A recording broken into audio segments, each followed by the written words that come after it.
everyone! I'm going to share some of my thoughts on the first two chapters of Practically Speaking, which focus on communication competence and managing speech anxiety. I believe communication is the foundation of everything we do. It's how we communicate ideas, build relationships, solve problems, and inspire change. Public speaking is one of the most important forms of communication because it requires us to organize our thoughts, connect with an audience, and convey a message in a manner that is clear, confident, and meaningful. Strong public speaking skills can help us express ourselves in ways that people understand and remember. My PR-PSA score was 114 and showed that I have a moderate level of public speaking anxiety. I wasn't completely surprised by this because while I can speak in front of others, I still get nervous and my anxiety shoots through the roof. Especially when I'm worried about how I sound or whether I'll forget what I want to say.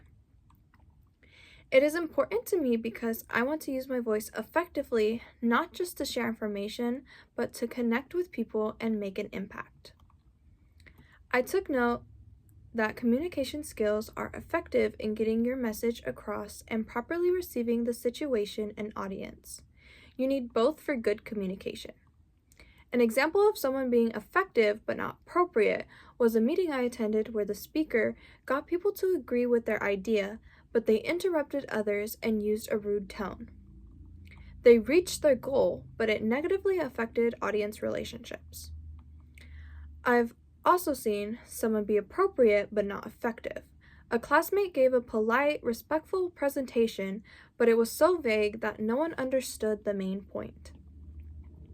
My reaction was that both situations showed why balance matters. If you lose appropriateness, you damage trust. If you lose effectiveness, your message is lost.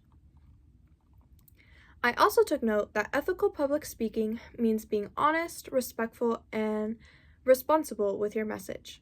The NCA's standards say that speakers should tell the truth, use accurate information, and treat their audience fairly. I think some speakers break these rules because they want to persuade people quickly, they don't check their facts, or they use fear and exaggeration to get attention. One example I saw was at a community meeting where a speaker exaggerated crime statistics to push a policy change.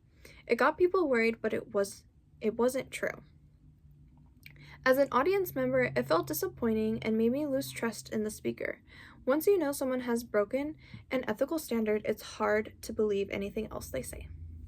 Bye, thank you for listening.